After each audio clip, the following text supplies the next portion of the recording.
నిర్మల్ జిల్లాలో భారీ వర్షాలు కురుస్తున్నాయి. దాంతో బాసర గోదావరి నదిలో నీటి ప్రవాహం అంతకంతకు పెరుగుతోంది. ఎగువన మహారాష్ట్రలో కురిసిన భారీ వర్షాలకు బాబ్లీ ప్రాజెక్టు నుంచి బాసర మీదుగా శ్రీరామ్ సాగర్ ప్రాజెక్టు వైపు గోదావరి నది పరవలు తొక్కుతోంది.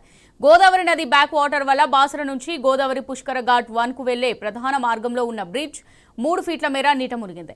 నిత్య గంగా హారతి మండపంలోని శివలింగాలు పూర్తిగా నీట మునిగాయి. బాసర ఓని బ్రిడ్జ్ గత 3 రోజులుగా నీట మునగడంతో బాసర నుంచి కౌట, సాలాపూర్, సావర్గావ్, కిర్గుల్, గన్నారం తదితర గ్రామాలకు రాకపోకలు నిలిచిపోయాయి.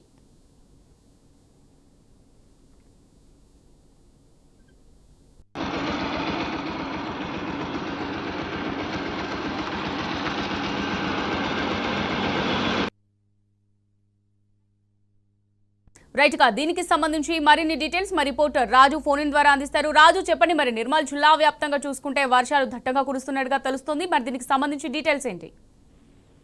అమూల్య, గోదావరి నదికి నిర్మల్ జిల్లాలోని బాసర వద్ద నీటి ప్రవాహం రోజు రోజుకు అంతకంతకు పెరుగుతున్నది.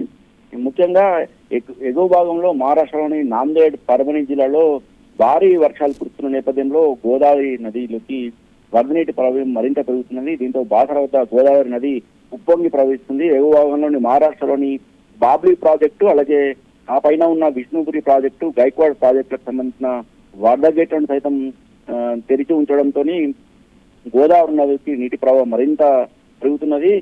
ప్రస్తుతం బాసర వద్ద బ్రిడ్జికి 3 ఫీట్ల ఎత్తులో నీటి ప్రవాహం, వరద నీటి ప్రవాహం కొనసాగుతుంది. ఇప్పటికే బాసర తీర ప్రాంతంలో ఉన్న పుష్కర ఘాట్ 1 ఇప్పటికే నీట మునిగడం జరిగింది. శివాలయం వద్ద కూడా ఈ నిత్య హారతి ఇచ్చే ప్రాంతం కూడా పూర్తిగా నీట మునిగడం జరిగింది. అలాగే ఇటు బాసర గోదావరి నదీ తీరం నుంచి బాసర దేవాలయంకి వెళ్లే ప్రధాన రహదారి కూడా పూర్తిగా జలమయమైంది. పూర్తిగా ప్రస్తుతానికైతే అధికారులు, పోలీసులు రాకపోకలు నిలిపివేయడం జరిగింది. గత 3 రోజులుగా కూడా ఈ బ్యాక్ వాటర్ కారణంగా గోదావరి నదీ తీర ప్రాంతంలోని పలు వందలాది ఎకరాలలో పంట నీటి మునగడం జరిగింది. అలాగే ఇటు బాసర ఓని మధ్య బ్రిడ్జి పై నుంచి వరద నీటి ప్రవాహం కొనసాగడంతో దాదాపు 10 గ్రామాలకు రాకపోకలు పూర్తిగా నిలిచిపోవడం జరిగింది. ఇదే విషయంపై ముదోల్ ఎమ్మెల్యే ప్రస్తుతం కొద్దిసేపటి క్రితమే ముదోల్ ఎమ్మెల్యే రామారావు పటేల్ జిల్లా ఇన్ఛార్జి మంత్రి జూపల్లి కృష్ణారావుకు ఇక్కడికి పరిస్థితిని వివరిస్తూ శ్రీరామ్ సాగర్ ప్రాజెక్టు సంబంధించిన వరద గేట్లను ఎత్తి ఎక్కువ మొత్తంలో వరద నీటిని వదిలేలా చూడాలని చెప్పడం జరిగింది. ఇక్కడ ఇప్పటికే గత వారం రోజుల క్రితం జిల్లాలో కురిసిన భారీ వర్షాల కారణంగా గోదావరి నదీ తీర ప్రాంతంలో వందలాది ఎకరాలు నేలపాలయ్యాయి, నీటి పాలయ్యాయి. అలాగే ఇటు పలు గ్రామాలకు కూడా రాకపోకలు పూర్తిగా నిలిచిపోయిన నేపథ్యంలో ఈ బ్యాక్ వాటర్ ద్వారా తీవ్ర నష్టం జరుగుతుందని ప్రజలు ఇబ్బందులు ఎదుర్కొన్న నేపథ్యంలో SRS కి సంబంధించిన వరద గిట్లను ఎక్కువ మొత్తంలో వరద నీటి కిందికి వదిలేయాలని చెప్పేసి విజ్ఞప్తి చేయడం జరిగింది.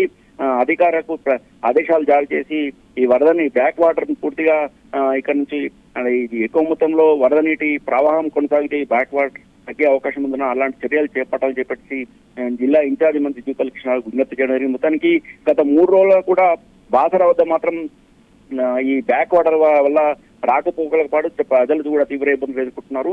అలాగే ఇటు బాసర పుష్కర ఘాట్ వద్ద, అలాగే ఇటు ఓని ప్రాంతంలో పోలీసులు అయితే ముందు జాగ్రత్త చర్యగా ప్రజలు ఆ వైపు వెళ్లకుండా జాగ్రత్త చర్యలు చేపట్టడం జరిగింది. మొత్తానికి గత 3 రోజులు కొనసాగుతున్న ఈ వరద నీటి ప్రవాహం వల్ల మాత్రం వందలాది ఎకరాలు మాత్రం ప్రస్తుతానికైతే నీట మునిగి తీవ్ర నష్టం వాటిన పరిస్థితి ప్రస్తుతం జిల్లాలో నెలకొంది. Right, thanks for the updates Raju.